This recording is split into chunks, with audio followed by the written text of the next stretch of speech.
Welcome to wishful ಅಡುಗೆ ಮನೆ. ಇವತ್ತು ಗೆಣಸನ್ನ ನೋಡ್ತಾ ಇದ್ದೀರಲ್ಲ, ಗೆಣಸಿಂದ ಒಂದು ಸೂಪರ್ ಆಗಿರೋ ರೆಸಿಪಿನ ಮಾಡೋಣ. ಹಳೆ ರೆಸಿಪಿನೂ ಹೌದು, ಊರ ಕಡೆ ಮಾಡೋ ರೆಸಿಪಿನೂ ಹೌದು. ತುಂಬಾ ಫೇಮಸ್ ರೆಸಿಪಿ ಅಂತಲೇ ಹೇಳ್ಬೋದು. ತುಂಬಾ ಸುಲಭವಾಗಿ ಮಾಡ್ಕೋಬೋದು.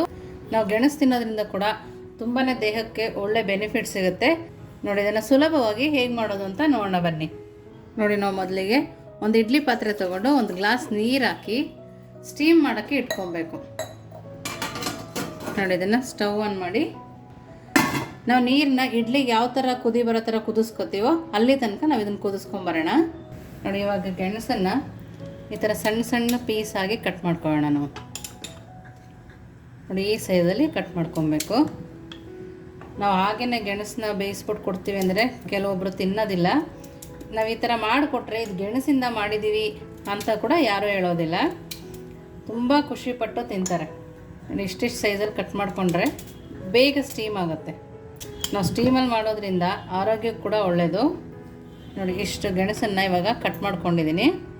ನಾವು ಇದನ್ನು ಈ ಪಾತ್ರೆಗೆ ಹಾಕೋಣ. ನೋಡಿ, ಚೆನ್ನಾಗಿ ತೊಳೆದಿರೋ ಗೆಣಸನ್ನು ಕಟ್ ಮಾಡಿ ಈ ಪಾತ್ರೆಗೆ ಹಾಕ್ಕೊಂಡಿದ್ದೀನಿ. ಇದನ್ನು ನೆಕ್ಸ್ಟ್ ನೋಡಿ, ಇವಾಗ ನೀರು ಕಾಯ್ತಿದೆ. ಇವಾಗ ಈ ಪಾತ್ರೆನಲ್ಲಿಟ್ಟು ಗೆಣಸನ್ನು ಬೇಯಿಸ್ಕೊಬೇಕು. ನಾವು ಇದಕ್ಕೆ ನೀರು ಹಾಕೋಂಗಿಲ್ಲ, ಹಾಗೆಯೇ ಬೇಯಿಸ್ಕೊಬೇಕು. ಸ್ಟೀಮಲ್ಲಿ ಬೆಂದ್ರೇ ಚೆನ್ನಾಗಿರುತ್ತೆ. ಲಿಡ್ಡನ್ನು ಕ್ಲೋಸ್ ಮಾಡಿ ಮೀಡಿಯಮ್ ಫ್ಲೇಮಲ್ಲಿಟ್ಟು 10 ನಿಮಿಷ ಬೇಯಿಸ್ಕೊಬೇಕು. ಇದು ಸಾಫ್ಟಾಗಿ ಬೇಯೋ ತನಕನೂ ಬೇಯಿಸಿದ್ರೆ ನಮಗೆ ಸ್ಮ್ಯಾಶ್ ಮಾಡುವಾಗ ಗಂಟು ಸಿಗೋದಿಲ್ಲ. ನೋಡಿ, ಮೀಡಿಯಮ್ ಫ್ಲೇಮಲ್ಲಿ ಇಟ್ಟಿದ್ವಲ್ಲ, 5ರಿಂದ 10 ನಿಮಿಷ ಆಗಿದೆ. ಸ್ಟವನ್ನು ಆಫ್ ಮಾಡ್ಕೊಂಡಿದ್ದೀನಿ.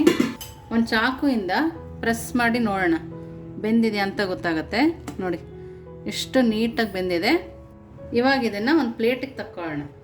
ನೋಡಿ, ಒಂದು ಪ್ಲೇಟಿಗೆ ತಕ್ಕೊಂಡ್ಮೇಲೆ ಬಿಸಿ ಇರುತ್ತಲ್ಲ, ಸ್ವಲ್ಪ ಕೈನ ಒದ್ದೆ ಮಾಡ್ಕೊಂಡು ಸಿಪ್ಪೆ ಎಲ್ಲದನ್ನು ಬಿಡಿಸ್ಕೊಂಬರೋಣ. ಊರ ಕಡೆ ಹಬ್ಬಗಳಲ್ಲಿ ಮಾಡ್ತಾರೆ, ನೆಂಟರುಗಳು ಬಂದಾಗ, ತುಂಬ ಸ್ಪೆಷಲ್ ಡೇಸಲ್ಲೇ ಮಾಡ್ತಾರೆ. ನೋಡಿ, ಈ ಥರ ಎಲ್ಲ ಅದ್ರದ್ದು ಸಿಪ್ಪೆ ತಕ್ಕೊಂಡು ಬಂದಿದ್ದೀನಿ. ಇವಾಗ ನೆಕ್ಸ್ಟ್ ಏನು ಮಾಡೋದು ನೋಡೋಣ ಬನ್ನಿ. ನೋಡಿ, ಒಂದು ಪ್ಲೇಟಿಗೆ ಗೆಣಸು ಹಾಕ್ಕೊಂಡಿದ್ದೀವಲ್ವ, ಸಿಪ್ಪೆ ಎಲ್ಲ ಬಿಡಿಸಿರೋದು ಈ ಥರ ಸ್ಮ್ಯಾಶರಿಂದ ಸ್ಮ್ಯಾಶ್ ಮಾಡ್ಕೊಬೇಕು. ಕೈಯಲ್ಲಿ ಮಾಡೋಕ್ಕೋದ್ರೆ ಬಿಸಿ ಇರೋದ್ರಿಂದ ನಾನು ಸ್ಮ್ಯಾಶರಲ್ಲಿ ಮಾಡ್ಕೊತಾ ಇದ್ದೀನಿ. ಕೈಯಲ್ಲಿ ಕೂಡ ಮಾಡ್ಕೋಬೋದು. ನಮಗೆ ಇದರಲ್ಲಿ 1 ಗಂಟು ಕೂಡ ಸಿಗಬಾರ್ದು, ಆ ಥರ ಸ್ಮ್ಯಾಶ್ ಆಗಿರಬೇಕು. ಆವಾಗ ನಾವು ಮಾಡೋ ರೆಸಿಪಿ ಸೂಪರಾಗಿ ಬರುತ್ತೆ. ನಮ್ಮದು ವಿಶ್ಫುಲ್ ವಾಟ್ಸಪ್ ಗ್ರೂಪ್ ಕೂಡ ಇದೆ. ಆ ಗ್ರೂಪ್ ಕೂಡ ಜಾಯಿನ್ ಆಗ್ಬೋದು. ನಿಮ್ಗೆ ಯಾವ ಅಡುಗೆ ಬೇಕೋ ಅಲ್ಲಿ ಕಮೆಂಟ್ ಮೂಲಕ ತಿಳಿಸಿದ್ರೆ ಆ ಅಡುಗೆನ ಮಾಡಿ ತೋರಿಸ್ತೀವಿ. ನೋಡಿ, ಈ ಥರ ಸ್ಮ್ಯಾಶ್ ಮಾಡ್ಕೊಂಡಿದ್ದೀನಿ ನಾನು. ನೋಡಿ, ಈ ಥರ ಪ್ರೆಸ್ ಮಾಡಿದಾಗ ನಿಮ್ಮ ಕೈಯಲ್ಲಿ ಗಂಟು ಸಿಗುತ್ತಲ್ಲ, ಆ ಥರ 1 ಗಂಟು ಕೂಡ ಸಿಗಬಾರ್ದು. ಆ ಥರ ನಾವು ಇದನ್ನು ಸ್ಮ್ಯಾಶ್ ಮಾಡ್ಕೊಬೇಕು. ನಾವು ಸ್ಮ್ಯಾಶರಲ್ಲಿ ಸ್ಮ್ಯಾಶ್ ಮಾಡಿದ್ಮೇಲೆ ಕೈಯಲ್ಲಿ ಕೂಡ ನೋಡ್ಕೊಳ್ತಾ ಇದ್ದೀನಿ. ನೋಡಿ, ಈ ಥರ ನೋಡಿ ಒಂದು ಸ್ವಲ್ಪನೂ ಗಂಟು ಇಲ್ಲದೆ ಇರೋ ಥರ ಮಾಡ್ಕೊಳ್ಳೋಣ. ಅವಾಗೆಲ್ಲ ಜಾಯಿಂಟ್ ಫ್ಯಾಮಿಲಿ ಇದ್ದಾಗ ತುಂಬ ಜನ ಇರ್ತಾಯಿದ್ರು, ಮಾಡೋಕ್ಕೆ ಕೂಡ ತುಂಬ ಜನ ಇರ್ತಾಯಿದ್ರು. ಹಾಗಾಗಿ ಮಾಡಿಕೊಡೋಕ್ಕೆ ಕೂಡ ತುಂಬ ಚೆನ್ನಾಗಿರ್ತಿತ್ತು. ಇವಾಗೆಲ್ಲ ಸ್ವಲ್ಪ ಜನ ಇರೋದ್ರಿಂದ ಸ್ವಲ್ಪ ಕ್ವಾಂಟಿಟಿನಲ್ಲೇ ಮಾಡ್ಕೊಳ್ಳೋಣ. ಹಬ್ಬಗಳು ಬಂದಾಗಂತೂ ಮಾಡಿಕೊಂಡ್ರೆ ಸಕ್ಕತ್ತಾಗಿರುತ್ತೆ, ಡಿಫ್ರೆಂಟಾಗೂ ಇರುತ್ತೆ. ಗೆಣಸು ತಿನ್ನಲ್ಲ ಅಂತಾರಲ್ಲ ಮಕ್ಕಳು, ಆ ಮಕ್ಳಿಗೆ ಮಾಡಿಕೊಟ್ಟಾಗ ಗೆಣಸಿಂದ ಮಾಡಿದ್ದೀವಿ ಅಂತ ಅವ್ರು ಹೇಳೋದೇ ಇಲ್ಲ, ಅಷ್ಟು ಚೆನ್ನಾಗಿರುತ್ತೆ. ಅದು ಈ ಥರ ಮಾಡ್ಕೊಬೇಕು. ಇವಾಗ ನೆಕ್ಸ್ಟ್ ನೋಡಿ, ನಾನಿಲ್ಲಿ 1 ಕಪ್ಪು ಅಕ್ಕಿ ಹಿಟ್ಟು ಹಾಕ್ಕೊಂಡು ಕಲಿಸ್ಕೊಳ್ತಾ ಇದ್ದೀನಿ. ನಾವು ಇದನ್ನು ಕಲಿಸುವಾಗ ಹದ ನೋಡಿಕೊಂಡು ಇನ್ನೊಂದು ಅರ್ಧ ಕಪ್ಪು ಅಕ್ಕಿ ಹಿಟ್ಟನ್ನು ಸೇರಿಸ್ಕೊಬೋದು. ನಾನು ಹದ ನೋಡ್ಕೊಳ್ಳೋಣ ಅಂತೇಳಿ ಪಕ್ಕದಲ್ಲಿ ಇಟ್ಕೊಂಡಿರ್ತೀನಿ. ಇನ್ನು ಅರ್ಧ ಕಪ್ಪು ಎಕ್ಸ್ಟ್ರಾ ಆಗುತ್ತೆ. ನೋಡಿ, ಈ ಥರ ನೋಡಿ. ಇವಾಗ ನಾನು ಇನ್ನೊಂದು ಅರ್ಧ ಕಪ್ ಅಕ್ಕಿ ಹಿಟ್ಟನ್ನು ಸೇರಿಸ್ಕೊಳ್ತಾ ಇದ್ದೀನಿ. ಈ ಟೈಮಲ್ಲಿ ನಾವು ರುಚಿಗೆ ತಕ್ಕಷ್ಟು ಉಪ್ಪನ್ನು ಸೇರಿಸ್ಕೊಂಡು ಸ್ವಲ್ಪ ಸ್ವಲ್ಪ ನೀರು ಹಾಕ್ಕೊಂಡು ಕಲಿಸ್ಕೊಳ್ಳೋಣ. ಇವಾಗ ನಾವು ರೊಟ್ಟಿಗೆಲ್ಲ ಯಾವ ಥರ ಮಾಡ್ಕೊಳ್ತೀವೋ ಆ ಹದಕ್ಕೆ ನಾವು ಇದನ್ನು ಕಲಿಸ್ಕೊಬೇಕು. ಒಂದೇ ಸರಿ ನೀರು ಹಾಕ್ಕೊಬಾರ್ದು, ಸ್ವಲ್ಪ ಸ್ವಲ್ಪನೇ ನೀರನ್ನು ಸೇರಿಸ್ಕೊಬೇಕು. ನೋಡಿ, ಈ ಥರ ನೀಟಾಗಿ ಕಲಿಸ್ಕೊಬೇಕು. ನಾನೊಂದು ಬಟ್ಲಾಗುವಷ್ಟು ನೀರನ್ನು ಹಾಕ್ಕೊಂಡಿದ್ದೀನಿ. ನಾವು ಚಪಾತಿ ಹಿಟ್ಟನ್ನು ಯಾವ ಹದಕ್ಕೆ ಕಲಿಸ್ತೀವೋ ಆ ಹದಕ್ಕೆ ಕಲಿಸ್ಕೊಂಬರೋಣ. ನೋಡಿ, ಇವಾಗ ಚೆನ್ನಾಗಿ ನಾದ್ಕೊಂಡು ಈ ಥರ ಕಲಿಸ್ಕೊಳ್ತಾ ಇದ್ದೀನಿ. ನೋಡಿ, ಈ ಥರ ಕಲಿಸ್ಕೊಂಡು ನೆಕ್ಸ್ಟ್ ನೋಡಿ, ನಾವಿಲ್ಲಿ ಮುರುಕು ಚಕ್ಲಿ ಎಲ್ಲ ಮಾಡ್ತೀವಲ್ಲ, ಆ ಥರ ಒಂದು ಚಕ್ಲಿ ಹುಳ್ಳನ್ನು ತಗೊಂಡಿದ್ದೀನಿ. ನೋಡಿ, ಈ ಥರ ಮೆಷಿನ್ನ ತಗೋಬೋದು. ಸಣ್ಣ ಮಿಕ್ಸರ್ ಮಾಡ್ತೀವಲ್ಲ, ಆ ಪ್ಲೇಟ್ನ ತಗೊಂಡು ಇದ್ರೊಳಗಡೆ ಹಾಕ್ಕೊಂಡು ಎಣ್ಣೆನ ಸವರಿ ಇಟ್ಕೊಳ್ತಾ ಇದ್ದೀನಿ. ನಾವು ಎಣ್ಣೆ ಸರೋದ್ರಿಂದ ನಾವು ಮಾಡೋದು ಅಂಟೋದಿಲ್ಲ ಅಂತೇಳಿ ಎಣ್ಣೆನ ಸರ್ಕೊಂಡಿದ್ದೀನಿ. ಇವಾಗ ನಾವು ಹಿಟ್ಟನ್ನು ಮಾಡ್ಕೊಂಡಿದ್ವಲ್ಲ, ನೋಡಿ, ಈ ಹಿಟ್ಟನ್ನು ಈ ಥರ ಸಣ್ಣ ಸಣ್ಣ ಉಂಡೆಗಳನ್ನಾಗಿ ಮಾಡ್ಕೊಳ್ತಾ ಇದ್ದೀನಿ. ಮತ್ತೊಂದು ಸರಿ ಕೈಯಲ್ಲಿ ನಾದ್ಕೋಬೇಕು ನೋಡಿ. ಇವಾಗ ಒಂದು ಉಂಡೆ ತಗೊಂಡು ನಾವು ರೆಡಿ ಮಾಡ್ಕೊಂಡಿರೋ ಮೋಲ್ಡಿಗೆ ಹಾಕೋಣ ನೋಡಿ. ಈ ಥರ ನೋಡಿ ರೆಡಿ ಮಾಡ್ಕೊಂಡಿದ್ದೀವಲ್ವ ನೋಡಿ, ಈ ಥರ ಬರುತ್ತೆ. ಇದನ್ನು ಇವಾಗ ನೋಡಿ ಬಾಳೆದೆಲೆನ ಕಟ್ ಮಾಡಿ ಇಟ್ಕೊಂಡಿದ್ದೆ ಅದ್ರ ಮೇಲೆ ಹಾಕೋಣ ನೋಡಿ. ಎಷ್ಟು ಚೆನ್ನಾಗಿ ಕಾಣಿಸ್ತಾ ಇದೆಯಲ್ಲ. ಗೆಣಸಿಂದ ಮಾಡಿದ್ದೀವಿ ಅಂದರೆ ಯಾರು ಕೂಡ ನಂಬಲ್ಲ, ಅಷ್ಟು ಸುಲಭವಾಗಿ ಮಾಡ್ಕೊಬೋದು ನೋಡಿ. ಒಂದು ಬಾಳೆದೆಲೆಗೆ ಎಷ್ಟು ಬೇಕೋ ಅಷ್ಟನ್ನು ನಾನಿಲ್ಲಿ ಮಾಡ್ಕೊಂಡಿದ್ದೀನಿ ನೋಡಿ. ಇನ್ನೊಂದು ಬಾಳೆದೆಲೆ ತೊಗೊಂಡು ಇನ್ನೊಂದು ಶಾವಿಗೆ ಬಿಡೋದು ತೋರಿಸ್ತಾ ಇದ್ದೀನಿ ನೋಡಿ. ಗೆಣಸಿನ ಶಾವಿಗೆ ನೋಡೋಕ್ಕೆ ಸೂಪರಾಗಿದೆ. ನಾವಿಲ್ಲಿ ಶಾವಿಗೆ ಮಾಡ್ಕೊಳ್ಳೋ ಅಷ್ಟರೊಳಗೆ ಅಲ್ಲಿ ಇಡ್ಲಿ ಪಾತ್ರೆಗೆ ನೀರನ್ನು ಕೂಡ ಕುದಿಯೋಕೆ ಇಟ್ಕೊಂಡಿದ್ದೀನಿ ನೋಡಿ. ಶಾವಿಗೆ ಮಾಡ್ಕೊಂಡಾದ್ಮೇಲೆ ಅದ್ರ ಮೇಲೆ ಸ್ವಲ್ಪ ಸ್ವಲ್ಪ ಕಾಯಿ ತುರಿನ ಉದುರಿಸ್ಕೊಳ್ಳೋಣ. ನೋಡೋಕ್ಕೂ ಚೆನ್ನಾಗಿರುತ್ತೆ, ತಿನ್ನೋಕ್ಕಂತೂ ಸೂಪರಾಗಿರುತ್ತೆ ನೋಡಿ. ಎಲ್ಲದೂ ಮಾಡಿ ರೆಡಿ ಇದೆಯಲ್ಲ. ಇದನ್ನು ಇವಾಗ ನಾವು ನೋಡಿ ನೀರು ಕಾಯಕ್ಕೆ ಇಟ್ಟಿದ್ವಲ್ಲ ಅದು ಕೂಡ ಚೆನ್ನಾಗಿ ಬಿಸಿಯಾಗಿದೆ ನೋಡಿ. ಇವಾಗ ನಾವೀಗ ಮಾಡ್ಕೊಂಡ್ವಲ್ಲ ಗೆಣಸಿನ ಶಾವಿಗೆನ ಇದರಲ್ಲಿ ಇಟ್ಕೊಳ್ಳೋಣ. ನಾವು ಮೇಲ್ಗಡೆ ಹಾಸನ ಕಡೆಯವರಾಗಿದ್ದರಿಂದ ಕಾಯಿ ಉದುರಿಸ್ತಾ ಇದ್ದೀವಿ. ನಿಮಗೆ ಕಾಯಿ ಬೇಡ ಅಂದರೆ ಸ್ಕಿಪ್ ಮಾಡ್ಬೋದು ನೋಡಿ. ನಾನು ಮಾಡಿರೋದೆಲ್ಲದನ್ನು ಒಂದೇ ಸರಿ ಇಟ್ಕೊಳ್ತಾ ಇದ್ದೀನಿ. ಇದು ಒಂದಕ್ಕೊಂದು ಅಂಟೋದಿಲ್ಲ, ನಾವು ಮೇಲೆ ಬೇಕಾದ್ರೂ ಇಟ್ಕೋಬೋದು. ನೋಡ್ತಾ ಇದ್ದೀರಲ್ಲ, ಈ ಥರ ಇಟ್ಟು ಮೀಡಿಯಮ್ ಫ್ಲೇಮಲ್ಲಿ ಇಟ್ಟು ಲಿಡ್ಡನ್ನು ಕ್ಲೋಸ್ ಮಾಡೋಣ. ಇವಾಗ ಮಿನಿಮಮ್ ಏನಿಲ್ಲ ಅಂದರೂ 5 ರಿಂದ 10 ನಿಮಿಷ ಮೀಡಿಯಮ್ ಫ್ಲೇಮಲ್ಲೇ ಇದು ಬೇಯಬೇಕು. ನಾವು ಮೊದಲೇ ಗೆಣಸನ್ನು ಕೂಡ ಬೇಯಿಸ್ಕೊಂಡಿರೋದ್ರಿಂದ ಜಾಸ್ತಿ ಬೇಯೋ ಅವಶ್ಯಕತೆ ಇಲ್ಲ, 5 ರಿಂದ 10 ನಿಮಿಷ ಸಾಕಾಗುತ್ತೆ.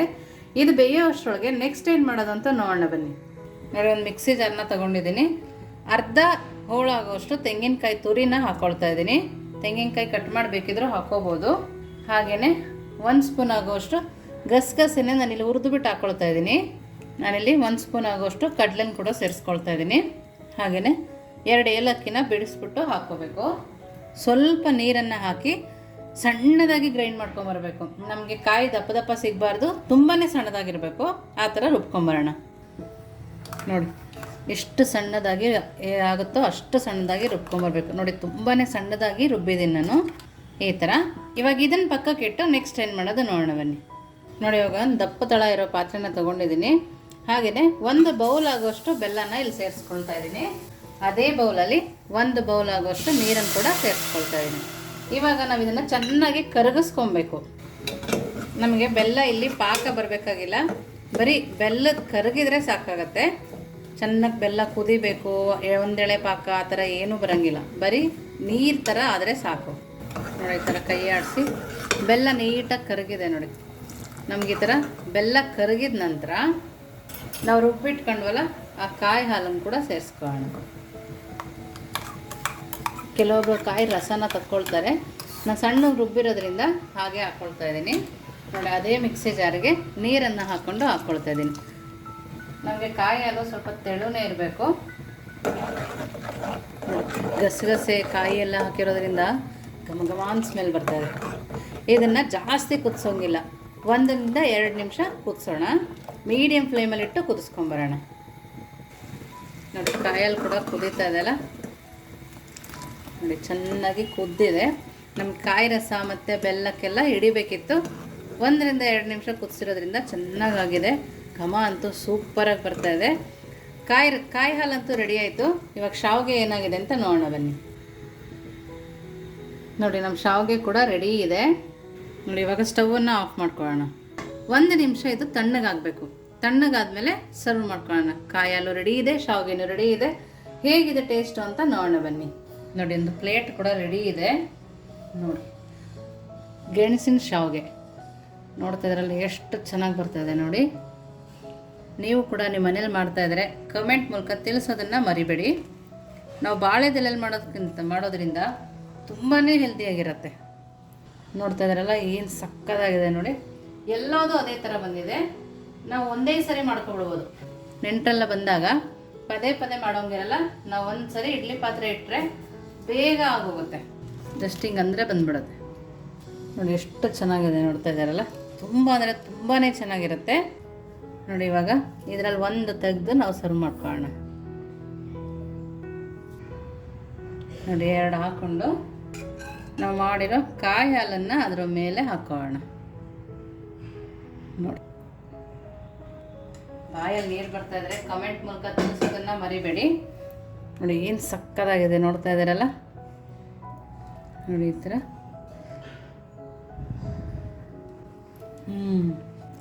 ತುಂಬ ಅಂದರೆ ತುಂಬಾ ಚೆನ್ನಾಗಿದೆ. ತೆಂಗಿನಕಾಯಿ ಬಾಯಲ್ಲಿ ಸಿಗ್ತಾ ಇರೋದ್ರಿಂದ ಟೇಸ್ಟ್ ಅಂತೂ ಸೂಪರಾಗಿದೆ. ನೀವು ಒಂದ್ಸರಿ ಮನೇಲಿ ಮಾಡಿ ಹೇಗಿತ್ತು ಅಂತ ವಿಶ್ಫುಲ್ ಅಡುಗೆ ಮನೆಗೆ ಕಮೆಂಟ್ ಮೂಲಕ ತಿಳಿಸೋದನ್ನು ಮರಿಬೇಡಿ. ನೀವಿನ್ನೂ ನಮ್ಮ ಚಾನಲ್ಗೆ ಸಬ್ಸ್ಕ್ರೈಬ್ ಆಗಿಲ್ಲ ಅಂದರೆ ಸಬ್ಸ್ಕ್ರೈಬ್ ಆಗಿ, ಲೈಕ್ ಮಾಡಿ, ಶೇರ್ ಮಾಡಿ. ವಿಶ್ಫುಲ್ ಅಡುಗೆ ಮನೆಗೆ ಥ್ಯಾಂಕ್ ಯು.